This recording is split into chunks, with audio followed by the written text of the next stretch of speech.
In the presence of the Lord. No, SG.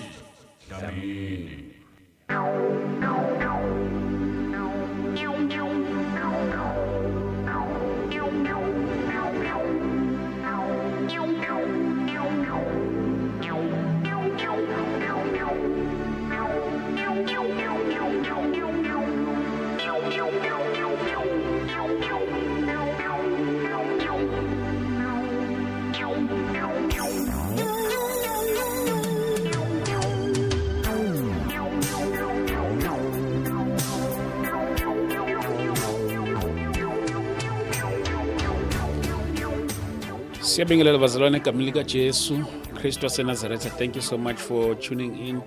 Siyambonga uNkulunkulu ke asiphezi nakulolu suku lanamhlanje.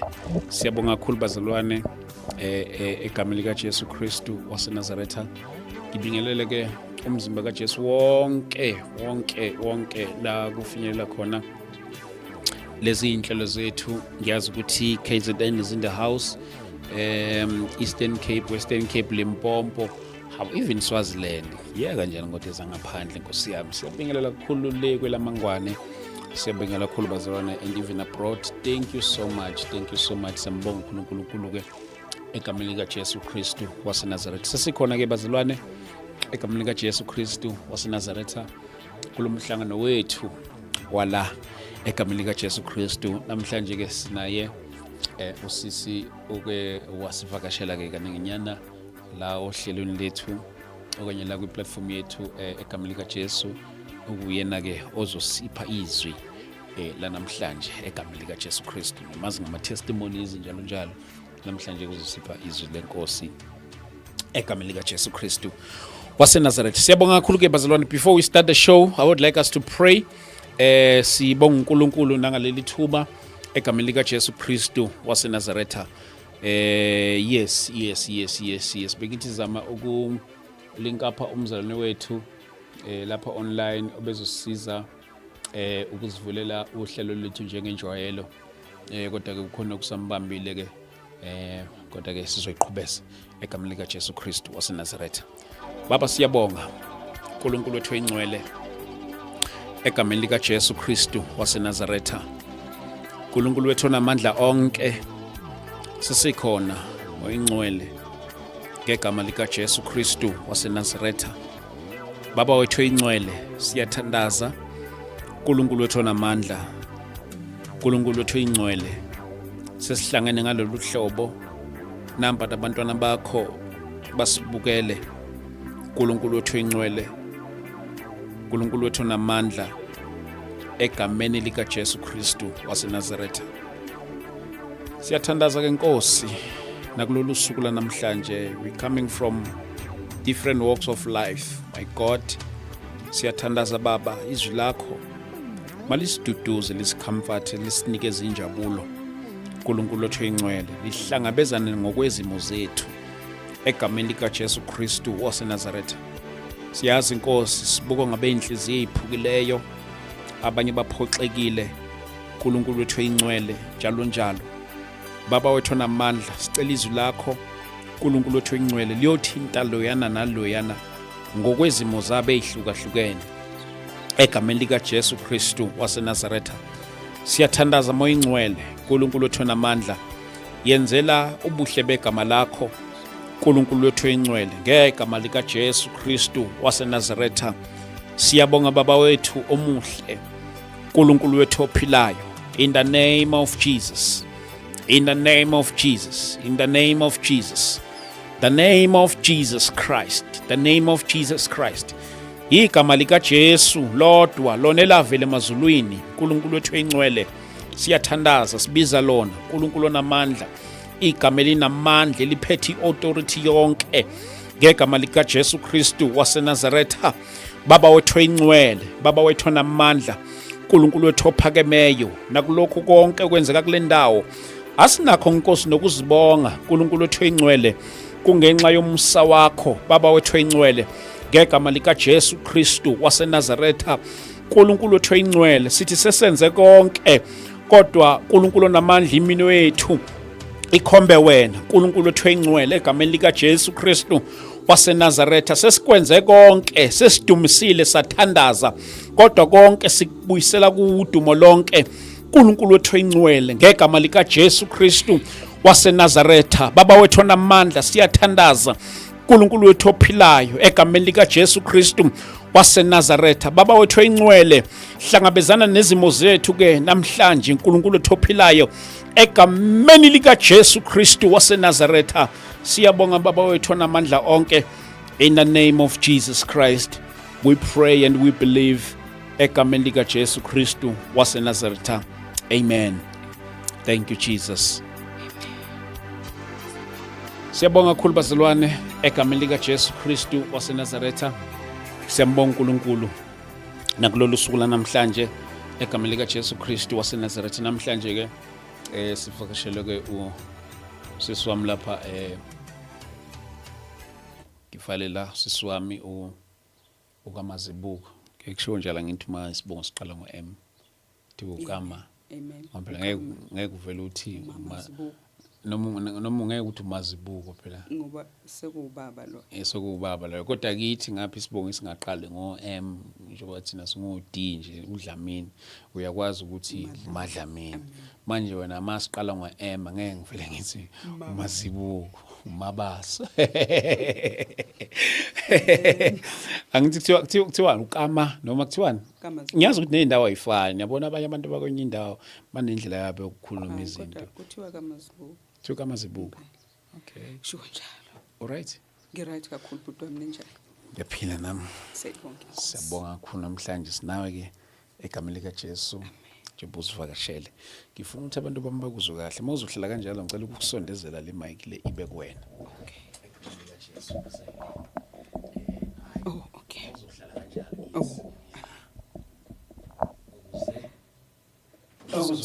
Okay. Abazali bethu lapha. Egameni lika Jesu. Yes, siyabonga kakhulu ke siswami. Thank you so much for coming. Futhi yes sibe nazo ingxoxonyana nje isithe kuhlukahlukana kwazo lapha kwi-episode yethu akamuva adlule. But ke namhlanje ke we are not here for a topic sizoxoxa ngayo, but lokho inkosi ekubeke kuwena to encourage abazalwane, to encourage njengoba kuyinyanga yabantu besifazane. Anything ongayisho ngiyathanda nje ukungakulimithi ukuthi noma yini inkosi ke eyibeke kuwena namhlanje. Sicela ukuthi ukhulume ke nababukeli bethu namhlanje egameni lika Jesu Kristu. Amen. It's kanje iqala. Yes.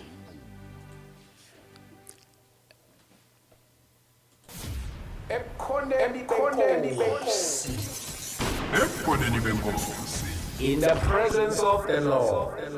No, Dlamini. Ngivumeleni ke bazalwane bami namhlanje ke ngimukele ke udadewethu noMpumelelo wakaMazibuko esinayela namhlanje ozosondla ngezwi likaNkulunkulu namhlanje. Hlezi ngisho ngithi umphefumulo awondliwa wendliwa ngihlezi ngithi umphefumulo wendliwa ngeindlela ezihlukene kodwa ikakhulukazi izwi likaNkulunkulu. So ke namhlanje ke sivakashele ke uye usisi wethu la esinayela namhlanje. Sesiwami cela vele kudikezela leli thuba leli uvele ke wenze straight lokho inkosi ekuthume khona lapha namhlanje. Amen. Amen. Angibingelele kubabukeli be-ST Media kuyindawo ngeindawo lapho bekhona. Ngibabingelela bonke egameni lenkosi yethu Jesu Kristu. Igama elinamandla ledlula wonke amagama aphakanyiswayo. Amen. Ngiyabingelela abazalwane siyambonga uNkulunkulu esasigcinile kwaze kwaba kalokhu bazalwane. Kungumusa ukuthi namhlanje sikhona kule ndawo siyakhuluma, akusingakuhlakanipha kwethu nakwenza kwethu nangamandla ethu kodwa kungumusa ovela kuNkulunkulu. Ngiyaye ngithi kuzo zonke izipho umuntu ayayazi receive on a daily basis kunesipho sempilo okuyisona sipho expensive ukudlula zonke izipho ongazi receive. So once receiver sona osukwini sisuke kahle kahle sesijabule kwaze kweqa. Yes. So siyambonga ke kakhulu uNkulunkulu for the gift of life. Siyaqonda ukuthi ibuya kuye. Futhi siyaqonda ukuthi sonke sinqunyelwe izinsuku zokuphila. So uma sisalo kusivuka nje sisuke sisasho kona ukuthi awunkosi siyabonga kusho ukuthi usashoda kakhulu esimeni sethu sokuphila noma esimeni sethu sokukhonza noma sokukuseva ngoba asikwazi ukuthi ngabe sisavuka uma ngabe kungekho okusasihlalela ukuthi sikwenze. So ke siyambonga kakhulu uNkulunkulu sizama ukwenza njalo ke lethizwe kaNkulunkulu we should usicela uNkulunkulu asisize to number our days. Sikwazi ukuzisebenzisa wisely lezi zinsuku for nothing else but for the glory of the Lord. Ngibingelela nje ngalawo magama ngithi siyambonga kakhulu uNkulunkulu ukuthi uyasihlanganisa ngalolu hlobo. Sithembe futhi ukuthi konke okwenzekalayo noma esihlanganela kona kuyayiseva ngempela ipurpose engukuphakamisa uNkulunkulu njalo neyokusisiza in this journey of faith. So nje namhlanje usisinompumelelo ufisa nje ukudlula ezwini angizili ukuzoshumayela kodwa ngizogqugquzela ngizo-encourage mina ngiphinde ngi-encourage nomuntu oyawubuka lana ngaleso sikhathi ayawubuka ngaso. Sithembeke ukuthi ke uNkulunkulu na kanjani uyakwenza lokho afisa ukukwenza. Lithizwe kaNkulunkulu we must encourage each other with the word. So ke ikakhulukazi encouragement yami ibheke ngqo kumuntu wesifazane. Ngingumuntu wesifazane nami uphila kule generation ngimthanda uNkulunkulu ngiyazi futhi ukuthi baningi abantu besifazane abakhona lapha ngaphandle abamthandayo uNkulunkulu. Angizange ke kumuntu wesifazane othanda uNkulunkulu yedwa kodwa ngize kumuntu wesifazane owaziyo ukuthi ukhona uNkulunkulu kodwa onganabo ubudlelwano naye. Ngize nakuye lo onobudlelwano naye ngize nakulona oke waba nobudlelwano waphinde wangathi njengamanje uma singakhuluma naye engasitshela ukuthi angizazi kahle kahle ukuthi ngime kuphi njengamanje ne relationship yami noNkulunkulu. So ngifisa nje ukuzo encourage lo muntu. Ngoba uma ukhuluma ngezwi likaNkulunkulu ufanele uqaphele ukuthi you are not standing on the other side and abantu they are standing on the other side. Yes. Okusho ukuthi ngaso sonke isikhathi involved kuyo yonke into okhuluma ngayo ngoba phela akusiwena kahle kahle okhulumayo ngelika kaNkulunkulu izwi umoya kaNkulunkulu okhuluma lokho uNkulunkulu afisa ukukhuluma ebantwini bakhe ngalolo suku ngalelo lizwi. So that is why mangiqala ngithi ngizo encourage mina ngiphinde ngi-encourage nawe ngoba ngiyayidinga nami le encouragement on a daily basis. Ngiyayidinga. Siyambonga kakhulu uNkulunkulu. Ngiqale nje ngokuthi ngiyamthanda umuntu wesifazane. Okusho ukuthi ngiyazithanda, ngiyamthanda umuntu wesifazane. Kubalekile futhi ukuthi siyibeke ngempela lena yokuthi siyathandana njengabantu besifazane ngoba uma ngabe ngingakwazi ukukuthanda ungomunye umuntu wesifazane ngivulela isitha igap yokuthi ikwazi ukungixoxela izindaba ezingalunganga ngomunye umuntu wesifazane. Ngoba uma ngikuthanda kufanele ukuthi ngikwazi ukubuyisa, ngikwazi ukukuthanda, ngikukhombisa uthando mhlawumbe ngendlela leyo uNkulunkulu asuke ngilida ukuthi ngikukhombise ngayo. Okusho ukuthi noma ngibona ukuthi ayingathi uyoweweni angikwazi ukuthula ngoba ngiyakuthanda. Kodwa uma ngiyeka uyowa le kusho ukuthi kukhomba ukuthi alukho loluthando engikhuluma ngalo ngoba kufanele ukuthi lungabi nama boundaries lolu thando lo. So njengoba ngithi ngiyamthanda umuntu wesifazane ngimthandiswa ukuthi uNkulunkulu uyamthanda and uNkulunkulu wasithanda singakamthandi.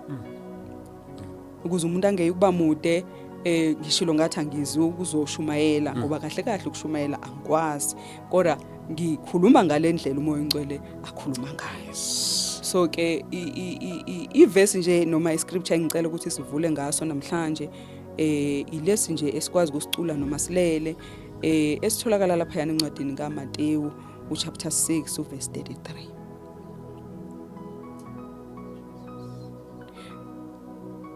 Lithi lelizwi yes. Amen ngiphethe izulu. Amen. Kusho ukuthi mina ngizovula ngapha Masusu siyacela usifundele ngesiZulu Okay. sizobe sisifunda futhi nanga. Kodwa funani kuqala umbuso kaNkuluNkulu nokulunga kwakhe. Khona konke lokhu kuyakwenezelwa nina. Amen. Amen. Funani kuqala umbuso wakhe nokulunga Nokulunga kwakhe. Amen. Amen. Ikhona ke konke lokho kunye kuyawunezelwa thina. Siyabonga uma siyifunda lana ngolumi lwesilungu sisebenzisa iversion uNLT lithi ke Yes, ma'am.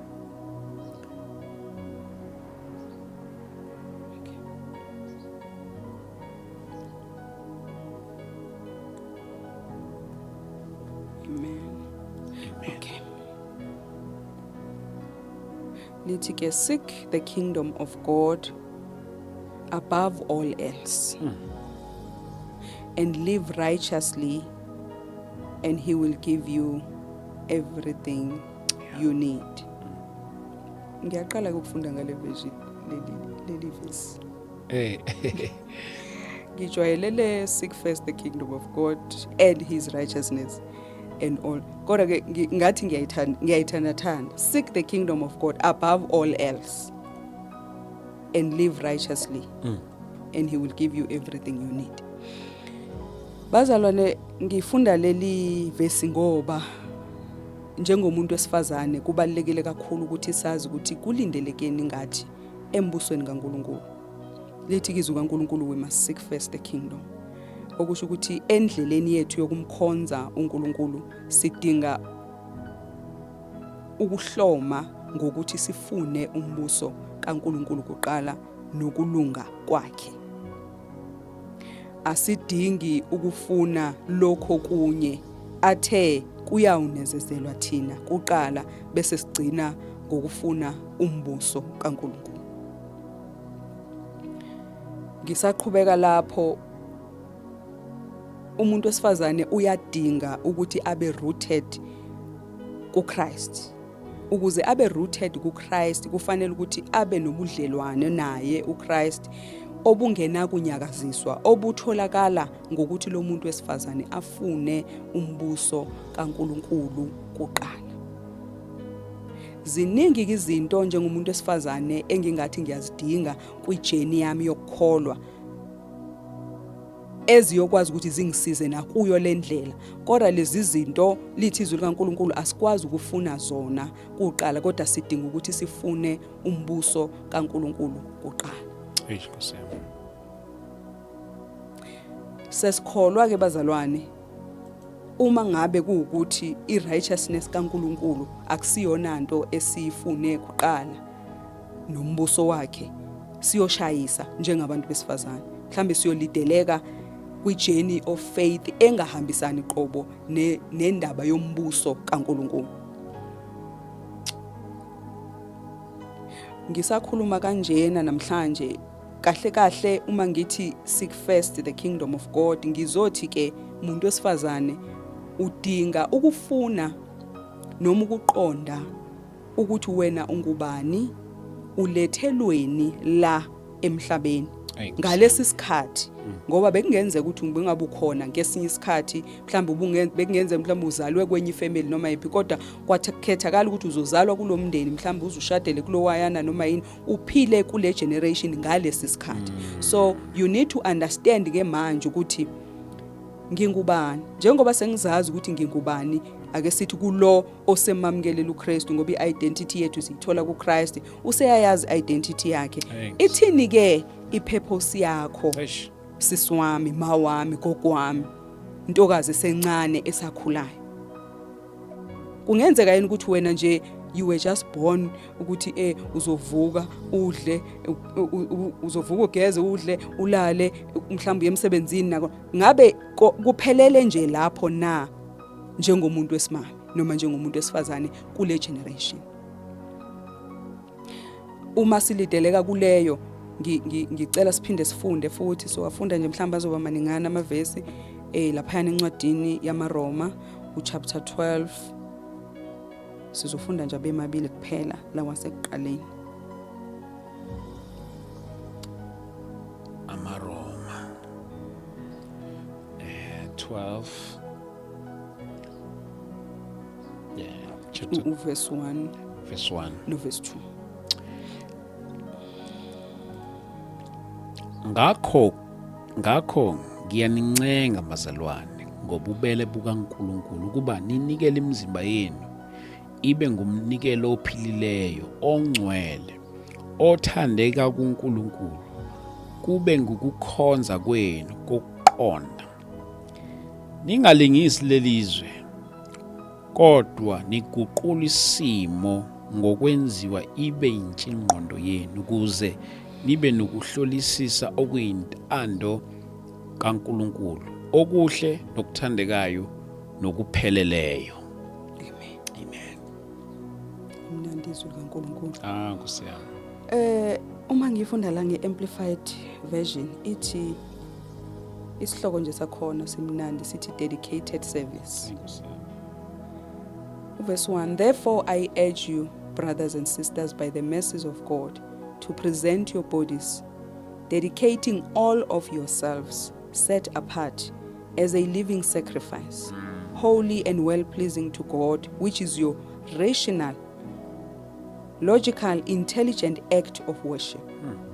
Verse 2, and do not be conformed to this world any longer with its superficial values and customs, but be transformed and progressively changed as you mature spiritually by the renewing of your mind, focusing on godly values and ethical attitudes, so that you may prove for yourselves what the will of God is, that which is good and acceptable and perfect in His plan and purpose for you. Lana bazalwane siyancengwa, Jesus. siyanxuswa ukuthi ngomusa nje kaNkulunkulu masizinikele noma sizipresente, sipresente imizimba yethu, okusho ukuthi sidedicate uqobo lwethu, lonke uqobo lwethu kuNkulunkulu as a living sacrifice. I-sacrifice bazalwane ilento onikela ngayo, uyinikele yona yonke, ingcwele futhi ijabulisa kuNkulunkulu. Lokhu noma sikwenza kwathina sikwenza sinenjabulo ngaphakathi, because we know ukuthi thina we were created as objects of worship. So uma sizipresenta as a living sacrifice, okusho ukuthi sithi mayenzeke intando yakho, lokho ofisa ukwenza ngesacrifice makube njalo. Le sacrifice iholy and it is well pleasing unto you wena baba. Ngakho ke every day siba yilama objects of sacrifice at the altar bazalwane, ngemikhuleko, ngokuthanda, ngoba lempilo bazalwane kaNkulunkulu yomuntu noNkulunkulu iyaphilwa more than ikhulunywa. Wonke umuntu njoba sisho ukuthi une reason why elethiwe, why ephila, why exista manje kule generation. Yini le uNkulunkulu afuna ukuthi yenzeke ngokuba khona kaNompumelelo in this generation? uNkulunkulu ufuna ukuseveka kanjani through impilo kaNompumelelo in this generation? Kodwa ukuze lokho kwenzeke kufanele uNompumelelo abe willing to present herself as a living sacrifice, holy and well pleasing to her Father. Ngoba yini le i-worship? Uma ngizipresenta ngalolo hlobo, it is and uNkulunkulu uthe thina nje sidalelwe ukumkhonza. Verse 2 uthi ke bazalwane, uma sizalwa nje siyazi ukuthi sizalelwa lwa ezweni, lize lithi izwi kaNkulunkulu sizalelwe esonweni. Kodwa ke manje lithi uma sesamukele indodana kaNkulunkulu uJesu Kristu, we no longer need to be conformed to this world.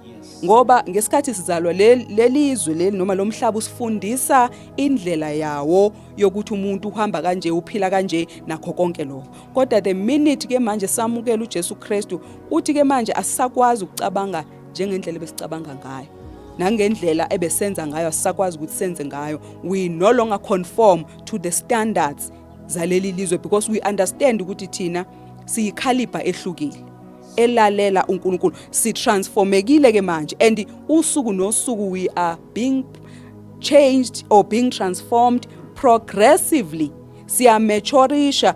Ngiyalithanda welizesho ukuthi as you mature spiritually, ngoba kahle kahle thina abazalwane indaba enkulu kufanele ukuthi sinake kuyona ileya kamoya.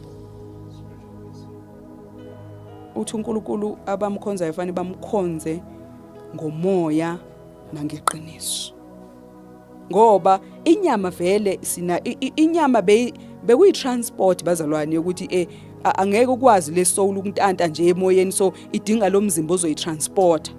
Kodwa uNkulunkulu uthi asifocus kakhulu kamoya naseqinisweni, then ke sibe sitransformwa ke usuku nosuku by the renewing of our mind. I-renewa kanjani? Lithi izwi la you focus on godly values, okushuthi lezi zinto ezigodly nezi-holy nezenza ukuthi umzimba kaKristu ukhule ube edified, yizona zinto esifocusa kuzona. Ngaleyo ndlela siyokwazi ukuthi ke manje siprove for ourselves ukuthi iyini intando kaNkulunkulu efunakalayo, egood and acceptable and perfect, kuyiplan yakhe ke nepurpose yethu ke manje. Uma sikhuluma ngepurpose bazalwane, sikhuluma ngalento manje uhlala uyizwa ukuthi la ngaphakathi kukhona lento engathi ngiyayithanda man.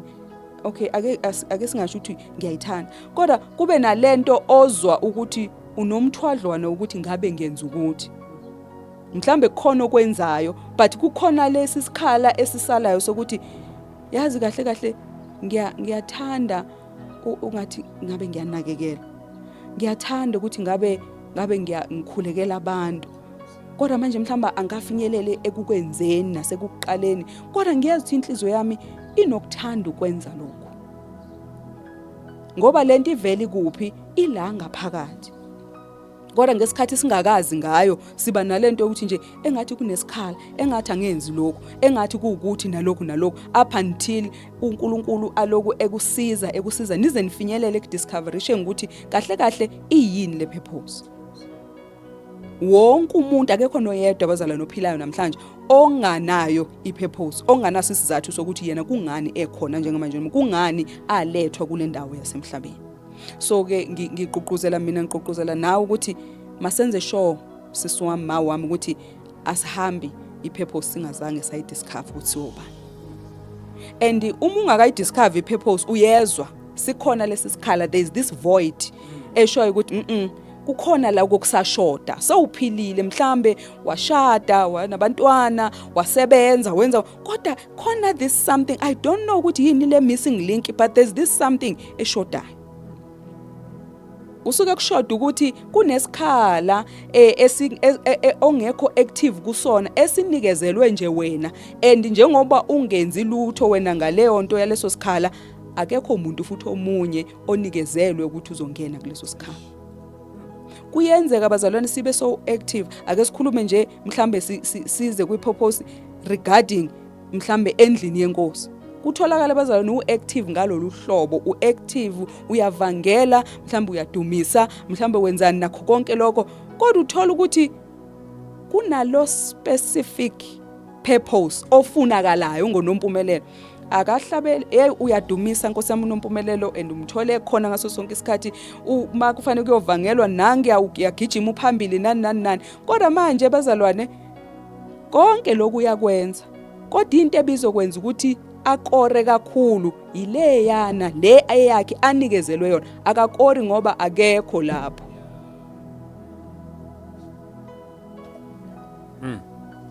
Kunesizathu ukuthi kungani uNkulunkulu ethe kufanele ukuthi abe lapha yana, ngoba uNkulunkulu ngesikhathi enikezela ama purposes ihambisana nokuthi wena njoba wenza la kuzobambeka lengxenye, naloya maye la kubambeka leya ngxenye, naloyana, zonke izindawo zikwazi ukunakekeleka.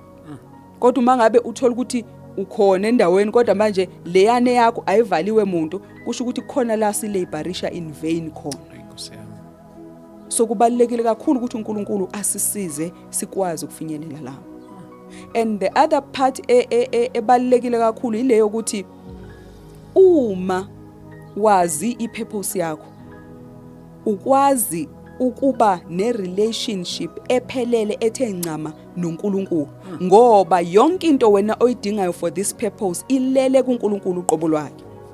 So uyakwazi yena ukukufundisa ukuthi ukuze usondele uzokwazi ke manje ukuthi ube ugcwaliseke kakhulu ngeyithelo ezizokwenza ukuthi uyothela kule purpose. Uyena owaziyo ukuthi yilokhu nalokhu nalokhu. I-purpose bazalwane akuvamile ukuthi i-purpose yakho uyitshelwe umunye umuntu. Yes. I-purpose yakho uNkulunkulu nje uyitshala la kuwe, iqubuka la kuwe ayitshele wena. Oqhamukayo eceleni bazalwane usengaconfirma lokhu uNkulunkulu akutshele wena. Noma lento ozithola wena ubhizi nayo kodwa uthola ukuthi awukaze wanaka nanokuthi iyona purpose yakho le. Kodwa kubalekile kakhulu bazalwane ukuthi siyazi.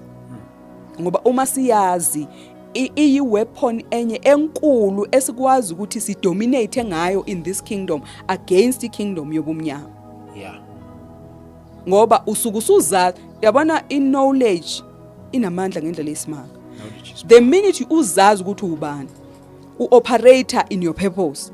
uSathane uyazi ukuthi akulula ukuthi angakwazi ukuthi akukequlele wherever la ifuna ukukequlela khona. Asisho ukuthi angeke afika azozama. uSathane akayeki bazalwane ukuzama. Noma ngabe kuthiwa usuhamba iminyaka engakanani ngempela futhi umile akayeki ukuzama. He will keep trying ngoba unale hope yokuthi mhlambe namhlanje ngizomthola. Mhlambe namhlanje ngizomthola. Nani. That is why kushiwo ukuthi ke isikhali sona sizololwa kodwa inkinga angeke siphumelele. So ke umzalwane oyazi identity yakhe oyazi purpose yakhe uSathane uyazi ukuthi noma engafika manje athi uyahlebeza wazi kahle lo mzalwane ukuthi yini okufanele ayikhulume back to what the devil is saying ngaleso sikhathi because uyazazi ukuthi futhi wazi ngisho iauthority anayo over uSathane because uoperator kuphi endaweni le anikezelwe yona. So singabantu besifazane ayikuningi kakhulu uNkulunkulu asinikezele kona njoba ngisho ukuthi wonke umuntu umnikezele asingamncishi uNkulunkulu noma sincisha abantwana bakaNkulunkulu lokhu uNkulunkulu asinikezele kona ukuthi simseve ngako as ipurpose yethu la emhlabeni as abantu besifazane. Ngoba ngaleyo ndlela kunezikhala abazalwane ezisele ezingekho active ekunga operatewa kuzona ngenxa yokuthi thina asingenile kulo line uNkulunkulu afuna singene kuwo. Siyadinga ukuba yilabantu besifazane abangamasotsha bazalwane. Isotsha liya empini libona ukuthi hey lempi ihlome ngalolu hlobo kodwa mina uma ngithi ngiyazibheka hayibo ikhali sisodwa nje mhlawumbe isikhali sami ngikhuluma ngesotsha ke nje leli lasempini lasezweni ngingasho leli ngiphethe lesisodwa mhlawumbe isibhamu naku bayaza baphethe ama grenades baphetheni kodwa siyayisizwe nje mase kuthiwa isotsha lifela kuphi emsebenzini walo. So ke lihamba naso leso sikhali salo esisodwa siyobhekana negrenade siyobhekana na whatever mlilo noma yini noma AK47 mhlambe yena uyiphethele leyo 9mm ngazi nokuthi kuhlukana kanjani kodwa kusalayo ibhamu ngiyazi ukuthi sikhona esincane sikhona esikhulu. So ke bazalwane siyadinga kakhulu ukuthi siqonde ukuthi ayadingeka amasotsha. Ngikhuluma ngamasotsha abantu besifazane.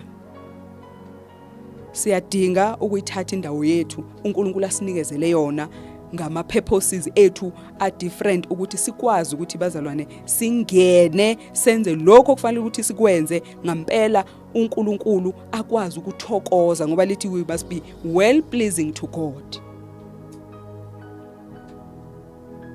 Kodwa uma siloku sasabele emuva abazalwane singakwazi ukuba operational size sikhuluma ukuthi hayi obani bayaziwa hayi ngeke into yabo lena bayayazi kanti awazi ukuthi uSathane is trying to deprive you of I purpose yakho ngoba uyazi ukuthi uma uke wangena kule purpose kuningi kakhulu kwakhe okuzoba senkingeni. Bese ukhuluma ukuthi hayi lokho kosisinompumelelo hayi okozodwa noma okobani ngaleso sikhathi uNkulunkulu uthi uwempela ebengithe fane wenze lokhu bazalwane njoba sishilo ukuthi wonke umuntu nomuntu une role yakhe bazalwane. At the same time sakhuluma ngama purpose uNkulunkulu esinikezele bazalwane we must be able to acknowledge purpose yomunye umuntu and be able to ukuthi sithokoze ngepurpose yomunye umuntu bazalwane. Ngingumuntu wesifazane ngazi ukuthi kunomunye umuntu wesifazane uNkulunkulu amnikezele purpose. Kufanele ukuthi ngikwazi bazalwane ukuyenza njani ukuyifukamela ipurpose kaDade wethu bazalwane ngemikhuleko ngokumsekela ngalendlela uNkulunkulu athi ngimsekele ngayo ngothando bazalwane ngimkhuthaza ukuthi impela makagijima impela kule purpose anikezelwe yona. Uthando lonke lolo bazalwane ngoba lama purpose ngokwahlukahlukana bazalwane akha lombuso kaNkulunkulu. So siyadingana le purpose yakho ngiyayidinga le purpose ekimi uyayidinga. uNkulunkulu njengoba sinika lama purpose is to serve one another. Si serve uNkulunkulu kodwa we serve uNkulunkulu through one another. Kodwa uma ngingakwazi bazalwane ukuembrace ipurpose uNkulunkulu ayibekile kuzodwa kodwa ngilindele ukuthi uzodwa noma umunye kufanele ukuthi embrace ipurpose uNkulunkulu ayibekile kimi akuhambi kahle bazalwane. Kufanele ukuthi uma singabantwana bakaNkulunkulu sithandane futhi ngale ndlela uNkulunkulu asithanda ngayo engenasilinganiso bazalwane. Ngesilungu elithi uthando lwaNkulunkulu unconditional. Uthanda noma akathandi ngoba. So kufanele ukuthi nathi njengabantwana bakhe sikwazi ukufinyelela ke kuleyo point. Kufanele ukuthi ngikhathazeke bazalwane ngikhulekela ukuthi baba ngiyabona ukuthi uDade wethu yazi kukhona la umfuna khona kodwa ngiyambona ukuthi ngathi yena uyathalalisa noma mhlambe akanakho ukuqonda bazalwane ngingena ama fastings and prayers ngikhulekela umzalwane ngingazange ngamtshela ukuthi yazi ngikhulekela ipurpose yakho ukuthi iqhume bazalwane ngoba kubalekile ngempela ukuthi sibambane ngesandla uma sihamba kule ndlela ukuze umzalwane athole ukuthi ubani akwazi ukugijima abazalwane agqoke lezi zicathulo ofana ayigqoke agijima angagcini ngokuyigqoka nje ame fanele ayigqoke asukume abazalwane ahambe agijima. So sidinga ukuba yiloyo omunye nomunye umuntu wesifazane Dade wethu mawami. Kuyenzeka futhi ngesinye isikhathi uthola ukuthi ipurpose umuntu uyithola late asisho ukuthi late sithi late thina ngokwethu sithi at age 50 hey sekulate ayikho into late bazalwane ngokukaNkulunkulu. uNkulunkulu is never late bazalwane. He is always on time. Ngesikhathi ungakafinyelele kuyazini kusho ukuthi kusuke kusekhona la kufanele ndlule khona nazo zonke lezo zinto kodwa engaku-encourage yilokuthi asikhuleke ke manje sikhuleke kuye umnikazi wepurpose ukuthi ngicela ungambulele ngingubani ngidingakala kuphi. Siphelile bazalwane isikhathi njengabantu besifazane siloku saya kuNkulunkulu ngisacela umshado ngisacela abantwana ngicela umuzi omuhle ngicela imoto enhle ngicela bazalwana ke sihambe sizi-offerishe as living sacrifices at the altar. Nkosi ngidingakala kuphi namhlanje ukuphi la kufanele ngene khona esikhaleni in this kingdom ukuze yo advance le kingdom because if singakafinyeleli lapho kusho ukuthi sise busy no self bazalwane kodwa lithe izwi kaNkulunkulu we seek first the kingdom of God. Lezi zinto engikhuluma ngazo lemize emihle nazo zonke lezi zinto bazalwane ukuthiwe ziyawunezezelwa kithi. Uyazi baba uthi yazi ziyawunezezelwa kodwa kwethu nje thina sinikezwe nje ukuthi we must seek first the kingdom of ourselves. We are offering ourselves on a daily basis bazalwane without fail.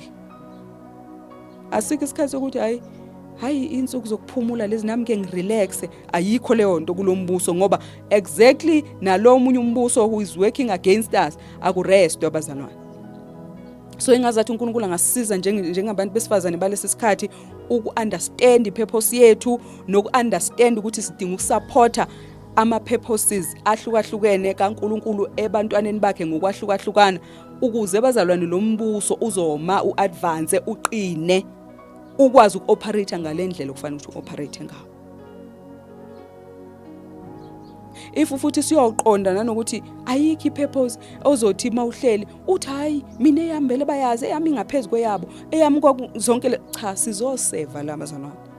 Lithi izwi kaNkulunkulu uKristu akezange weza wazoseva okusho ukuthi nathi sikufunda kuye lokho ukuthi sidinga ukuseva. Siyacela ke sisiwami siyacela mawami gogo wami ungasinqishi lolu qobo lwakho ngoba siyalidinga ukuze siphelele nathi kulawa wethu ama-purposes.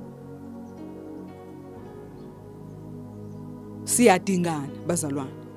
sidinga impela siqinile kulezi izinto uNkulunkulu asinikezele zona, noma ngabe ukunikezele ini uNkulunkulu sahlukahlukene ngokwahlukahlukana. Abanye bazalwane banikizile uNkulunkulu mhlambe abanye abaprofeti, abanye abapostoli, abanye ngokwahlukahlukana ngokwezipho uNkulunkulu anikezele ngazo. Kodwa bazalwane zonke lezi zipho ziyasevana, nesinye siseve sinye kanjalo. Siseva bani? uNkulunkulu bazalwane, ukuze umbuso lo kaNkulunkulu ukwazi ukuma.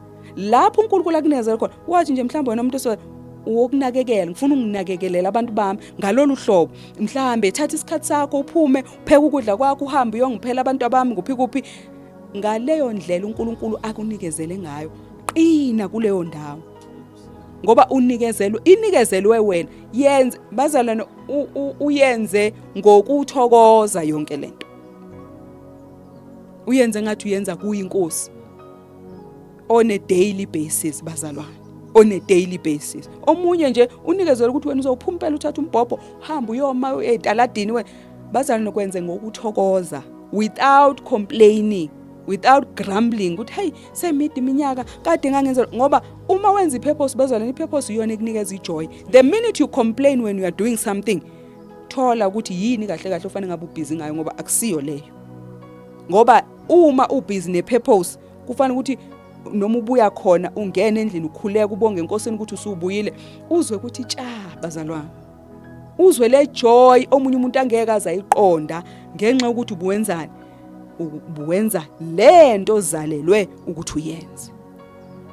So uNkulunkulu asize sisaqhubeka kule ndlela, singabi nalento ikhona ezweni, sinalento kakhulukazi ama role models nani. Bazalwane thina sineyodwa nje role model, and i role model yethu Christ bazalwane. Weza la emhlabeni to role play this ukuze sibone ukuthi lokhu konke kuyenzeka. So everything esidlula kuyo uChrist was role playela lento before. Siyazi ukuthi zonke lezi zinto ziyenzeka, nezimpi esihlangabezana nazo siyazi ukuthi vele singabanqobi thina. uChrist wanqoba ithuna bazalwane, wasipha insindiso ngempilo yakhe. So kusho ukuthi ke bazalwane nathi we can go through, noma size sifinyelele kutheni ke kwangalo leli vangeli sesiyafa, uChrist wafa bazalwane. So kusho ukuthi konke lokhu kuyenzeka.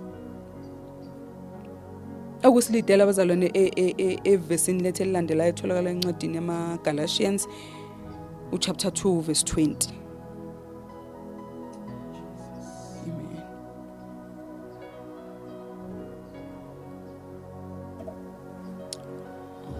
Oh Jesus Christ.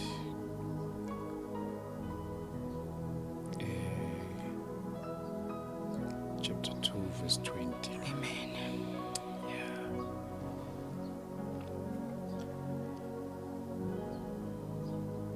Akuseyimi ophilayo, kepha uKristu uphila kimi. Kodwa ukuphila ekuphilayo kalokhu enyameni ngikuphila ngokukholwa, okungukholwa indodana kaNkulunkulu eyangithandayo yazinikela ngenxa yami. Amen. Amen. Akuseyimi ophilayo. I have been crucified with Christ, nge-Amplified Bible Version.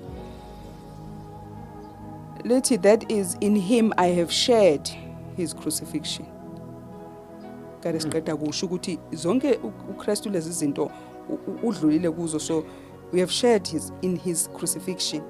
Akusemini ophilayo kodwa uKristu manje ophila kimi. Impilo lese ngiyiphila kulomzimba ngiyiphila ngokukholwa. Okusho ukuthi ke manje uma ngiphila ngokukholwa angisarely kimi for izinto ukuthi kufanele zenzeke. I rely kubani? kuChrist. And ngiya-adherisha kuyo yonke into uChrist athi angiyenze, ngoba mina akusemini ophilayo la kulomzimba. And completely mina ngithemba kubani? Ngithemba kuChrist, the Son of God. Owangithanda wasenzani? Wazinikela. Ezinikelela bani? Mina. Lokhu thina bazalwane esiba yiko uma sibhizi, it is the least that we can do bazalwane. Ukukhombisa ukuthi we also are grateful kuNkulunkulu ngokuthi ke manje siphile lezi impilo asidalela ukuthi siziphile bazalwane. Asikwazi ke ukuba abantu abaselfish ngesikhathi siphila lezo impilo, ngoba the man that we look up to was selfless to the core.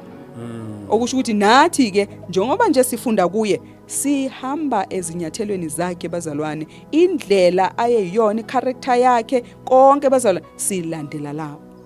Akekho ke futhi omunye okwazi ukusisiza ukuthi sikwazi ukufinyelela lapho bazalwane ngaphandle kwakhe uKristu. So on a daily basis siyakhuleka umkhuleko wokuthi ngicela ukuncipha mina, bese uChrist enze njani bazalwane? Kube uyena ophakamayo. Sinciphe to ilevel ukuthi singaveli bazalwane kodwa kuvele uChrist.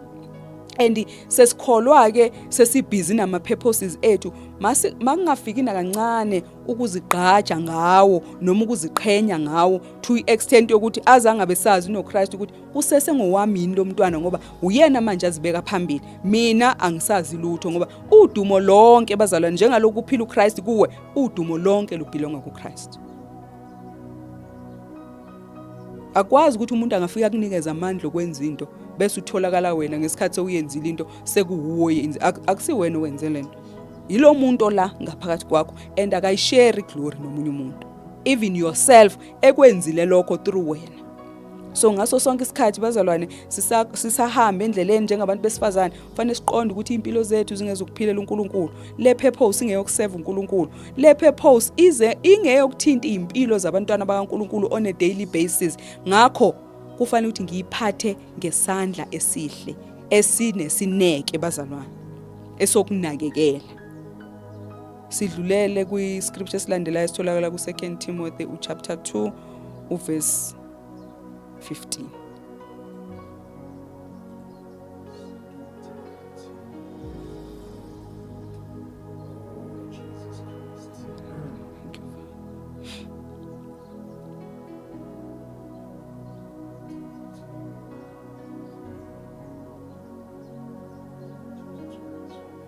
Amen. Verse 15.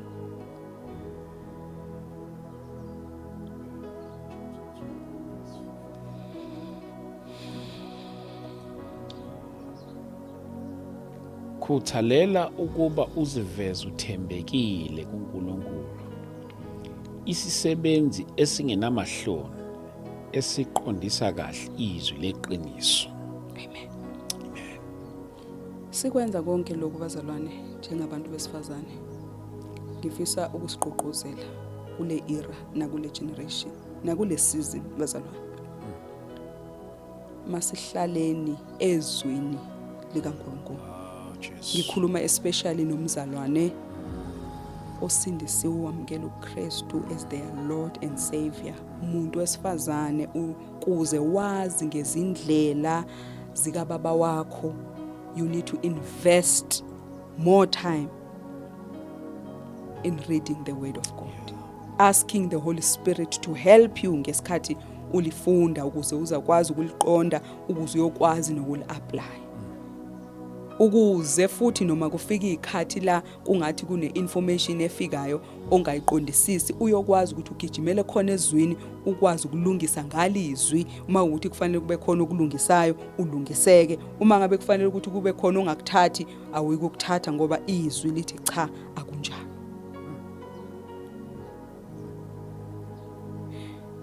Angikusho lokho ukuthi njengomuntu wesifazane walesi sikhathi ziningi kakhulu izimfundiso ezitholakalayo. Beziloku zikhona imfundiso ngokwahlukahlukana, kuyashintsha abazalwane ngokushintsha kwama generations nazo zonke izinto. Kodwa abazalwane kukho konke okwenzakala namhlanje singeke sakunema ngamagama, kodwa sidinga abazalwane ukunamathela ezwini likaNkulunkulu. Noma ngabe yini ekhulunywayo namhlanje especially regarding izinto zombuso kaNkulunkulu, masenze sure ukuthi we invest time in searching scriptures, finding out ukuthi ngabe yiloko yini ubaba wethu akufunayo ngathi ngalesi sikhathi noma ngesikhathi esizayo futhi. Ngoba lithi izwi kaNkulunkulu yena akaguquki bazalwane, unguye izolo, nguye namhlanje, usazophinde abe nguye even in future.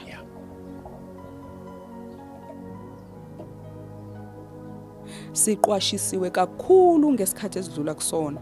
Ngikhuluma kakhulukazi ngomuntu wesifazane and I've got reasons ukukhuluma lokho ukuthi kunezinto eziningi ezishintshayo noma ezidiscovery shwayo nakho konke lokho bazalwane. Kuhle kakhulu futhi uma ngabe inkosi ifika bazalwane izosambulela ngezinto ezithize efisa ukubasiza. Encwadini kaJoel kuyashiwo kahle ukuthi ngalezi ikhathi uNkulunkulu uthululile umoya wakhe on all flesh. Umsebenzi kaNkulunkulu ukuthulula umoya wakhe on all flesh. Kodwa at the same time ukhona omunye naye ofunayo ukuthulula bazalwane ngesikhathi uNkulunkulu ethululile umoya wakhe. So ukuze sikwazi ukumbamba masinyane leli qili sidinga abazalwane kuba abantu besifazane abalidlayo izwi likaNkulunkulu. Singalidleli bazalwane ukulicrema kodwa silidlela ukuliphila futhi senze sure ukuthi siyokwazi ukufundisa ngisho abantwana bethu lelo zwi bazalwane. Impi nje yethu siyokwazi ukuyinqoba uma silazi noma siliphila izwi likaNkulunkulu. Sincikile kumoya oyingcwele nakuso lesi sikhathi bazalwane. Kubalekile kakhulu ke uma lisho lalithi study. So bekungekushiwo nje study bazalwane engeze ukusisiza ndawo. Ngo amplified lithi study and do your best to present yourself to God approved. We only get approved ngokuthi si studishile la sangaqonda khona sabuzisisana sathola ama views senza konke sacela umoya oyingcwele wasinceda zonke lezo zinto. Uma senze njalo siba obani siba workmen tested by trial. Kusazoqhamuka izinto ezithize ezizositesta kulo izwi bazalwane. Kodwa ngenxa ukuthi we are busy studying siyakwazi manje ukuthi lena ifanele ibe kanje le ibe kanje silungisa lokho ngalokho. Hawu impela yilo leli zolishoyo hayi akusilo mzalwane naku kuyilokhu nalokhu nalokhu nazo zonke lezi zinto. That is why sihlale sithi ngezwi likaNkulunkulu iron sharpens iron. A workman tested by trial who has no reason to be ashamed. We cannot bazalwane be ashamed ngaleli lizwi likaNkulunkulu. Ngoba awukwazi kuba for a cause kodwa ungabi informed, and the only way esiyoba informed ngayo ngezinto zikaNkulunkulu ukuzwa ukuthi uthini yena ngezwi lakhe. I-info thina yonke siyidingayo siyithola ezwini likaNkulunkulu. Accurately handling and skillfully teaching the word. Aligcini nje ku word lithi word of truth. Word of truth ngoba lingaba khona elinyizwi elingasilo kodwa iqiniso. Kodwa elikaNkulunkulu lona liyiqiniso. Kanti futhi ngesinye isikhathi nomubi uyalithatha lona lelizwi afuna ukuzolisebenzisa ukuze libenefite yena, kodwa thina siyalazi ukuthi lizwi likaNkulunkulu liyiqiniso, siyakwazi lisetshenziswa kuphi, siyakwazi nokuthi uma ngabe umuntu esefuna ukusiqilika ngalo uyolisebenzisa kanjani bazalwane. So nje uNkulunkulu akasisize siqonde ukuthi kulesi sikhathi bazalwane ukuze singeke ukudideka. Enye into bazalwane njengabantu besifazane mhlawumbe kunezinto engaziqondi ezenzakalayo. Mhlawumbe ngiyaphupha, ake sikhulume nje ngendaba yokuphupha. Mhlawumbe ngizophupha bazalwane ngingaqondi ukuthi leli phupho lami engiliphuphayo lisho ukuthini nazo zonke izinto. Bazalwane thina sivuka sithatha ucingo. Uma ngabe engekho mhlawumbe endlini omunye, thatha ucingo fonela uMr Dlamini. Hey ngiphuphe kanje kusho ukuthini konje nazo zonke lezo zinto. Bazalwane thina sinomuntu esinikezelwe yena esihlala naye on a daily basis okuthiwe uhelper wethu, kwathi ucomforter wethu, kwathi uyosikhumbuza konke asifundise konke.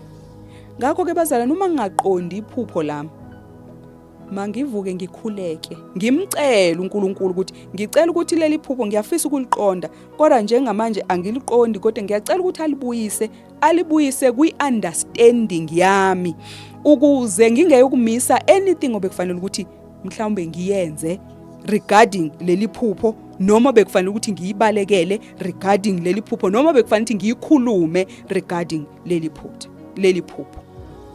Instead of us running to uSisinompumelelo ngimbuze lo uSisinompumelelo interpreter ngendlela ngeunderstanding yakhe, kanti uthola ukuthi akusiyo qobo lento uNkulunkulu akade ekhuluma ngayo. So thina yonke into la silahleka khona, we run to God. Umoya oyingcwele ukhona la uyasisiza, uyasikhumbuza, uyasibuyisa, uyasiqondisa.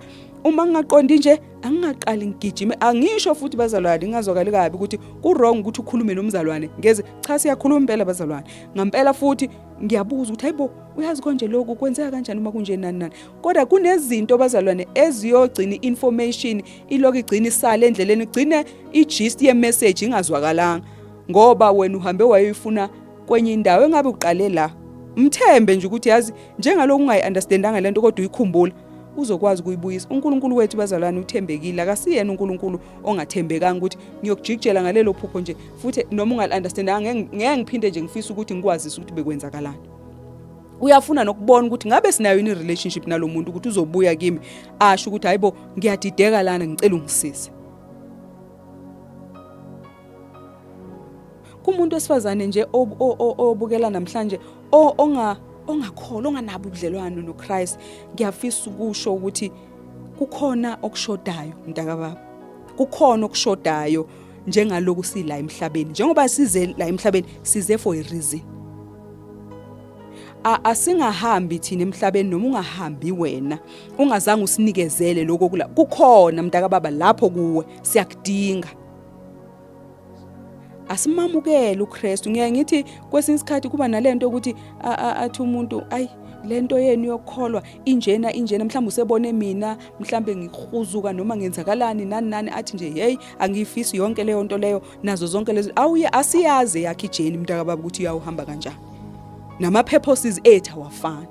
Kungenza ukuthi wena usabela kude nje kanti bekungeke uze kube kanjalo. Kanti futhi akusizi nokusabela kude ungazi ukuthi nalobo kuhlukuzeka nalobo bunzima bulidela kuphi ngoba bazalwane kuyo yonke into la sincinzeka khona sihlukumezeka sirejecteka silahlekelwa izinto ezithize kukhona into eyakhiwayo khona umuntu okhandwayo. Ngesikhathi ekhandwa lo muntu uzobe engasafani nangalesa sikhathi engakakhandeki esekwazi ke manje ukubuya futhi azoseva ke yiyo sakhulunywa ngani yiyo le purpose. So ngifisa uku-encourage nje umuntu ongenayo relationship noNkulunkulu ukuthi umuntu wesifazane siswami mawami but ngiyaxolisa obhuti bayabiza ukuthi namhlanje ngikhuluma nosiswabi noma wami nogogo wami ukuthi asiyamukele le ndodana kaNkulunkulu phezukonke. Uma ngabe mhlawumbe ungathembi kahle awumnike nje uthi hayi ngiyakwamukela nje inyanga eyodwa nje ngifuna ukubona ukuthi uyazenza yini lezi zinto abathi uyazenza. I know ukuthi he will not disappoint. Uyakwenza njalo na kanjani. Isikhathi sethu savuma.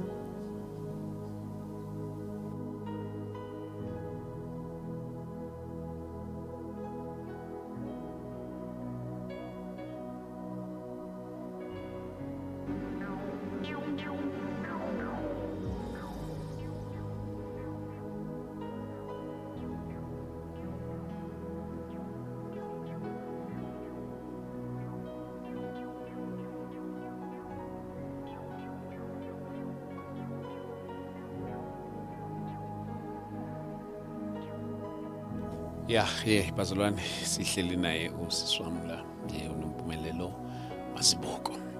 No sisi wami sisuya ngasekugcineni mhlambe nje nangendlela ongayi-wrap-up ngayo njengoba siya ngasekupheleni inyanga yabantu besifazane. Ngiyazi ukuthi omunye mhlawumbe uzoyibona after, omunye uyibona after 2 months, omunye after 1 month, omunye after a week, kodwa nje i-message yolokhu irrelevant nje ayizi ukushintsha.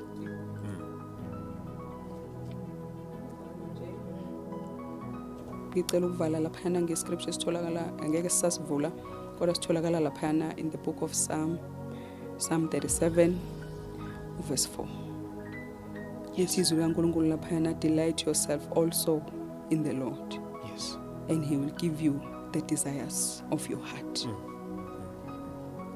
Ngi-encourage umuntu ukuthi konke esikwenzayo thina masizijabulise ngenkosi noma enkosini. Ukuze inkosi yona iyakusipha okufiswa inhliziyo yethu. Kodwa kahle bazalwane kwakhona lapho isuke ingasiniki okufiswa inhliziyo yethu, isinika okwenhliziyo yayo ngathi bazalwane. Ngoba uma ngabe usuwamukela uKristu sithe it is no longer I but him. Okusho ukuthi kusuke phila ama-desires kabani kaChrist through wena. So-ke ngi-encourage umuntu wesimame ukuthi zithokozise ngenkosi. Isikhathi sisekhona. Uzithokozise ngenkosi, ungaphileli uChrist, uphilela ukuthi ubaleka isihogo, kodwa philela uChrist ngokuthi uthe kule ndawo kufanele ukuthi wena ube i-representative of the kingdom of God. Uma kufuneka nje abantu ukuthiwa Nkosi yami apha ama representatives of the kingdom of God, utholakala uphakathi sisi wami mawami gogwami. Ngani na ngokuthi wena you are delighting yourself in the Lord, you are serving this God owamamkela ngenjabulo ngentokozo bazalwane, ngakho konke okwakho njengoba lithi love the Lord your God, ngakho konke okwakho. Ngiyathemba ukuthi sisaqhubeka kule ndlela njengabantu besifazane siyawuncika kakhulu kuNkulunkulu. Ongakamamukeli uyawugijima bazalwane, amamkele. Inkosi yomusa inibusise. Amen. Amen. Sibonga kakhulu siswami. Ngoba kudingayo bakuthola kanjani? Ngiyazi ukuthi hlezi bekhona abantu zokubafisa ukuxhumana nabantu abafika lapha enkundleni zethu. Amen.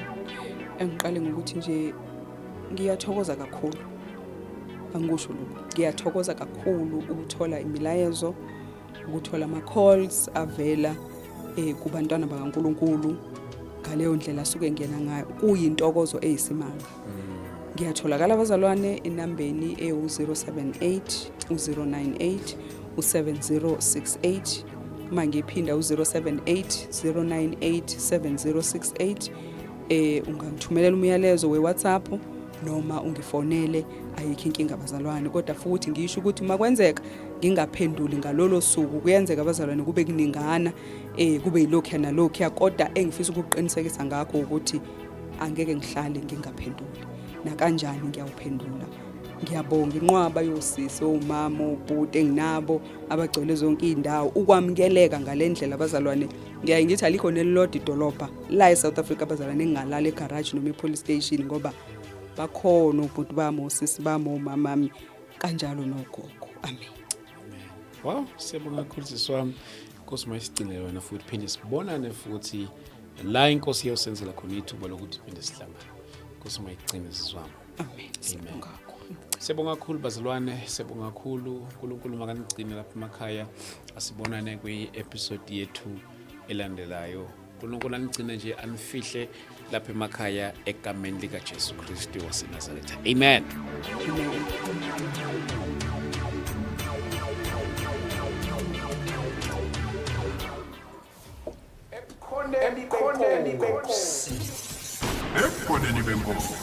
In the presence of the Lord.